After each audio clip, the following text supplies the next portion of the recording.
छठ माता की कहानी। एक बार एक बूढ़ी माँ अपने बेटे, बहू तथा पोते के साथ रहती थी। बूढ़ी माँ के घर में किसी चीज की कोई कमी नहीं थी। वह छठ माता की परम भक्त थी तथा हर साल छठ पूजा का व्रत हर साल बड़ी श्रद्धा और भक्ति के साथ किया करती थी। बूढ़ी माँ की बहू आधुनिक सोच वाली औरत थी। उसे पूजा पाठ में कोई विश्वास नहीं था। जब कार्तिक मास की शुक्ल पक्ष की चतुर्थी आई तब बूढ़ी माँ बहुत खुश थी, क्योंकि आज से छठ का 4 दिवसीय पावन पर्व शुरू हो रहा था। बूढ़ी माँ घर के साफ सफाई में लग गई। उसने अपने बेटे को आम की लकड़ी तथा पूजा की सभी सामग्री लाने के लिए बाजार भेज दिया। बूढ़ी माँ ने अपने बेटे की सलामती के लिए छठ का व्रत किया। बूढ़ी माँ ने अपनी बहू से भी छठ माता का व्रत करने के लिए कहा। तब बहू कहने लगी, यह सब बेकार की बातें हैं, मुझे इन सब में कोई विश्वास नहीं है, इससे क्या होगा। तब बूढ़ी माँ अपनी बहू को छठ माता की महिमा बताते हुए एक पौराणिक कथा सुनाती हैं। बूढ़ी माँ बोली, बेटा, बहुत समय पहले की बात है। प्रियव्रत नाम के एक प्रसिद्ध राजा थे। उनके पिता का नाम था स्वयंभू मनु। प्रियव्रत बहुत सदाचारी और धार्मिक प्रवृत्ति के मनुष्य थे। विवाह के कई वर्षों बाद भी उन्हें कोई संतान नहीं हुई। तब ऋषि कश्यप जी ने उन्हें पुत्रेष्ट यज्ञ करवाने की सलाह दी। राजा प्रियव्रत ने पूरे विधि विधान के साथ पुत्रेष्ट यज्ञ का अनुष्ठान किया। पुत्रेष्ट यज्ञ के प्रभाव से प्रियव्रत की पत्नी ने स्वर्ण के समान प्रभाव वाले एक सुंदर पुत्र को जन्म दिया, परंतु वह पुत्र मरा हुआ पैदा हुआ। राजा प्रियव्रत उस मृत बालक को लेकर शमशान में गए और उस एकांत भूमि में पुत्र को छाती से चिपक कर रोने लगे। इतने में वहां उन्हें एक दिव्य विमान दिखाई पड़ा। शुद्ध स्फटिक मणि के समान चमकने वाला वह विमान अमूल्य रत्नों से बना था। उस विमान पर बैठी हुई मन को मुग्ध करने वाली एक परम सुंदरी देवी को राजा प्रियव्रत ने देखा। उन्हें सामने विराजमान देखकर राजा ने बालक को भूमि पर रख दिया और बड़े आदर के साथ उनकी पूजा और स्तुति की। वह देवी स्कंद भगवान की पत्नी सृष्टि देवी थी। उनका शांत विग्रह ग्रीष्मकालीन सूर्य के समान चमचमा रहा था। उन्हें प्रसन्न देखकर राजा ने पूछा, हे देवी, तुम कौन हो। महाराज प्रियव्रत की बात सुनकर देवी उनसे कहने लगी, राजन, भगवती मूल प्रकृति के छठे अंश से प्रकट हुई देवी सृष्टि हूँ और इस संसार में छठ माता के नाम से प्रसिद्ध हूँ। इस प्रकार कहकर छठ माता ने उस बालक को उठा लिया और अपने प्रभाव से उसे पुनः जीवित कर दिया। अब राजा ने देखा तो स्वर्ण के समान प्रभाव वाला वह बालक हंस रहा था। अभी महाराज प्रियव्रत उस बालक की ओर देख ही रहे थे कि माता उस बालक को लेकर आकाश में जाने को तैयार हो गई।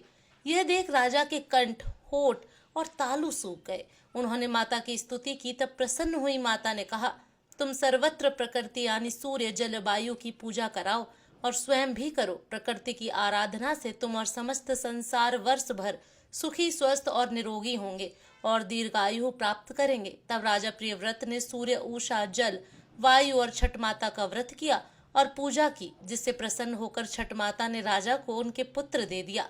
तब से कार्तिक शुक्ल पक्ष की षष्ठी के अवसर पर सूर्य, उषा, प्रकृति, जलवायु और छठी मैया की पूजा की जाने लगी। तब बूढ़ी माँ ने बेटी से कहा, बेटी, छठ माता की महिमा तो ऐसी है कि स्वयं भगवान श्री राम तथा सीता माता ने भी छठ का व्रत करके भगवान सूर्यदेव का आशीर्वाद प्राप्त किया था। महाभारत काल में दानवीर कर्ण और पांडव भी महाभारत के समय में छठ का व्रत करते थे। यह सब सुनकर वह आधुनिक सोच वाली बहू बोली, यह सब मनगढ़ंत कहानी है, मैं इन पर विश्वास नहीं करती। यह सुनकर बूढ़ी माँ छठ माता से क्षमा मांगने लगी और बहू को फिर से समझाने की कोशिश करती हैं कि बेटी, हजारों सालों से चली आ रही इस परंपरा का मजाक मत उड़ाओ तथा तुम भी मेरे पोते की दीर्घायु के लिए छठ माता का पूजन करो। बूढ़ी माँ की बातों को सुनकर सुना अनसुना करके वहां से चली गई। बूढ़ी माँ ने बड़ी श्रद्धा के साथ नहाए खाए का दिन किया। बहू ने पूरा दिन घर के बाहर मौज मस्ती में बिता दिया। अगले दिन छठ पर्व का दूसरा दिन यानी कार्तिक मास की शुक्ल पक्ष की पंचमी आई, जिसे खरना या लोहड़ा के नाम से जाना जाता है। संध्या काल में जब बूढ़ी माँ ने खीर रोटी का प्रसाद दिया तो फिर से बहू ने कहा, माँ, इतना कठिन निर्जला व्रत का कोई फायदा नहीं, तुम केवल अपने शरीर को कष्ट दे रही हो।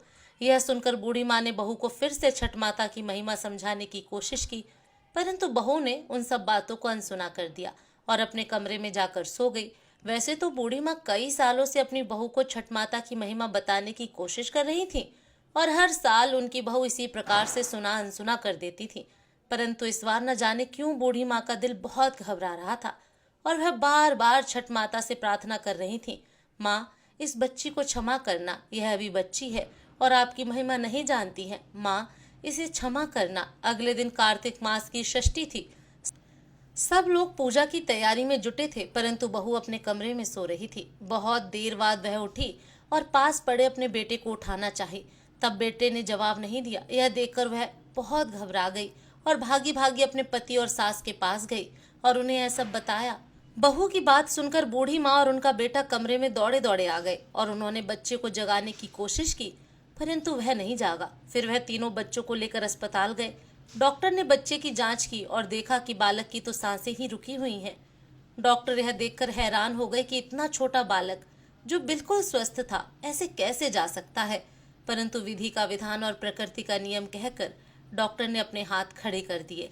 तब बच्चे के माँ बाप तथा दादी रोते बिलखते बच्चों को लेकर अस्पताल से बाहर आ गए। बूढ़ी माँ का दिल तो पहले से ही घबरा रहा था।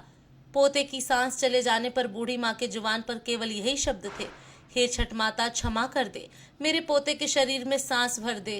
तुम तो पुत्र देने वाली हो, उनका पालन और उनका कल्याण करने वाली हो। तुम समय से पूर्व उनके प्राण कैसे ले सकती हो? यदि हमसे कोई भूल हुई है तो क्षमा कर दे माँ। इस समय कहीं से कोई अनजान औरत वहां से आ गई और बूढ़ी माँ की बहू से कहने लगी कि छठ मैया किसी के भी असमय प्राण नहीं लेती। तुमने अवश्य ही कुछ ऐसी भूल की है जिससे माता बहुत नाराज हो गई हैं। आज छठ का पावन पर्व है। पूरी श्रद्धा से छठ माता को याद करो और विधि पूर्वक व्रत करने का संकल्प करो। तुम्हारा पुत्र अवश्य ही जी उठेगा। शोक में डूबी हुई माँ के लिए यह शब्द उम्मीद की किरण लेकर आए और न जाने कहां से बहू के अंदर एकदम से श्रद्धा का संचार कर गए। तब बहू ने आंखें बंद करके छठ माता को याद किया और विधि पूर्वक छठ का व्रत करने का संकल्प लिया। जैसे ही बहू ने आंखें खोली तो उसने देखा कि उसका बच्चा आंखें खोलकर हंस रहा है। यह करिश्मा देखकर सब परिवार वाले और डॉक्टर आश्चर्यचकित हो गए। बच्चे को जीवित देखकर जैसे ही उस अनजान औरत को धन्यवाद करने के लिए सिर घुमाया तो देखा कि वहां कोई नहीं है। वह समझ गई कि वो साक्षात छठ माता ही थी जो उसे स्वयं इस व्रत की महिमा का ज्ञान कराने के लिए आई थी।